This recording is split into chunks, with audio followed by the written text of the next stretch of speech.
அனைவருக்கும் வணக்கம். நான் அமுதா, உதவி பேராசிரியை டாக்டர் எஸ்என்எஸ் கல்வியியல் கல்லூரி கோவை. இன்னைக்கு நம்ம கல்வி உளவியல் அப்படிங்கிற பாடப்பகுதியில் 4வது அளவில் இருக்கக்கூடிய இன்டெலிஜென்ஸ் அண்ட் கிரியேட்டிவிட்டி யூனிட் தான் பார்க்க போகிறோம். அந்த யூனிட்ல பார்த்தீங்கன்னா பெரும்பாலான கருத்துக்கள் நுண்ணறிவு மற்றும் ஆக்கத்திறன் தொடர்பானதாக தான் இருக்குது. அதில் கிரியேட்டிவிட்டி, படைப்பாற்றல், புதிய ஒன்றை படைக்கும் திறனுக்கு பேர் தான் கிரியேட்டிவிட்டி. கிரியேட்டிவிட்டி எல்லாத்தையும் இருக்குமா அப்படின்னா கிடையவே கிடையாது. இன்டெலிஜென்ஸ் தான் முக்கால்வாசி குழந்தைகிட்ட இருக்கும். ஆனால் கிரியேட்டிவ் பர்சனை உருவாக்குவதும் கிரியேட்டிவ் பர்சனாக இருக்கிறதும் ரொம்ப ரொம்ப கஷ்டம். நம்ம எந்த அளவுக்கு மாணவர்கள்ட்ட கிரியேட்டிவ் ஸ்ட்ராட்டஜிஸை உருவாக்கணும் அப்படிங்கிறது தான் இன்னைக்கு என்னுடைய மாணவர்கள் பேச போகிறாங்க. Hi all. Firstly, I'm going to start up with the lesson by Firstly, I'm going to take up with the point think, parent, share. அதாவது வந்து நம்ம ஃபர்ஸ்ட் ஒரு திங்க் பண்ணும்போது அதுவே ஒரு கிரியேட்டிவிட்டியை பூஸ்ட் பண்ணும். நம்மவும் கிரியேட்டிவிட்டியாக இருக்கும். அது வந்து நம்ம இன்னொருத்தங்க கிட்ட பேரண்ட் பண்ணும்போது அவங்க வந்து நம்ம சஜஸ்ட் பண்ணும்போது அதை இன்னும் கொஞ்சம் நம்ம கிரியேட்டிவிட்டியை பூஸ்ட் பண்ணும். அப்புறம் ஷேர், அதாவது நிறைய பேர்கிட்ட ஷேர் பண்ணும்போது அவங்க வந்து அவங்களோட ஃபீட்பேக் சொல்லுவாங்க, கமெண்ட் சொல்லுவாங்க. அப்படியெல்லாம் சொல்லும்போது நமக்கு இன்னுமே நம்ம கிரியேட்டிவிட்டி வந்து பூஸ்ட் ஆகும்.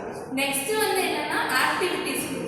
ஒரு சிம்பிளான ஆக்டிவிட்டியாக இருந்தாலுமே வந்து ஸ்டூடெண்ட்ஸுக்கு புரியுற மாதிரி நம்ம வந்து ஈஸியான ஆக்டிவிட்டியாக சொன்னால் நெக்ஸ்ட் ஸ்டார்டிங் ஈஸிலேருந்து கொஞ்சம் டஃப் வந்து இன்க்ரீஸ் பண்ணிகிட்டே போச்சுன்னா நம்ம கிரியேட்டிவிட்டியும் லோவர் லெவல்லேருந்து ஹையர் லெவலுக்கு ஈஸியாக இம்ப்ரூவ் ஆகும். First of all we have to give freedom of choice.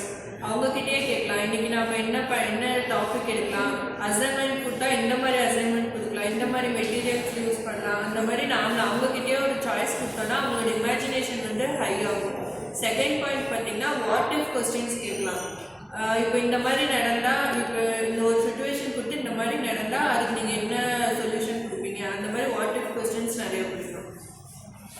So I will be giving my students a interesting situation where they will be creating a curiosity among them. So they will be thinking out of the box.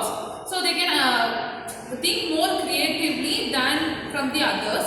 And next I will be giving some provoking questions like what will be happen if this happens and what will you do in that situation. Like I will be giving some brainstorming questions which will help them to boost up their creativity.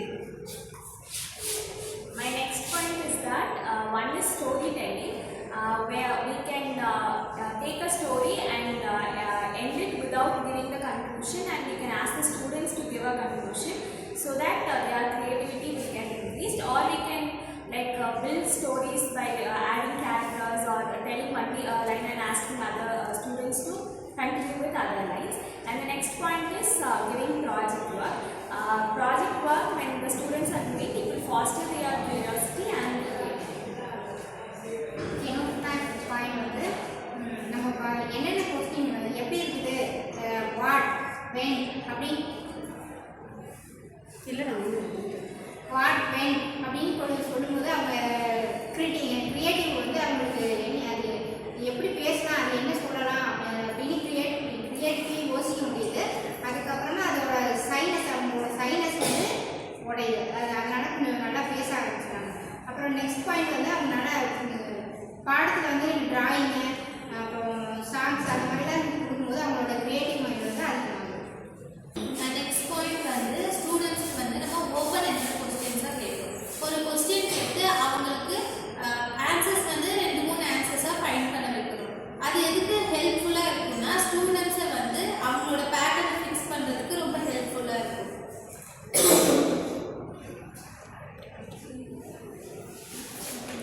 இப்போ நம்ம ஒரு concept teach பண்ண போகிறோம்னா craft மாதிரி drawing, craft, music இது மாதிரியெல்லாம் வச்சு சொல்லிக் கொடுக்கும்போது ஸ்டூடெண்ட்ஸ் வந்து அந்த லெசனோட கான்செப்டை வந்து ஈஸியாக அண்டர்ஸ்டாண்ட் பண்ணிக்குவாங்க. அதனால நிறைய க்ரியேட்டிவிட்டி, இமேஜினேஷன் இதெல்லாம் வந்து இன்க்ரீஸ் ஆகும். அவங்க நாலேஜும் இன்னும் டெவலப் ஆகும். My point is when using mind maps and story posts, students will increase creativity and encourages curiosity through asking questions. another point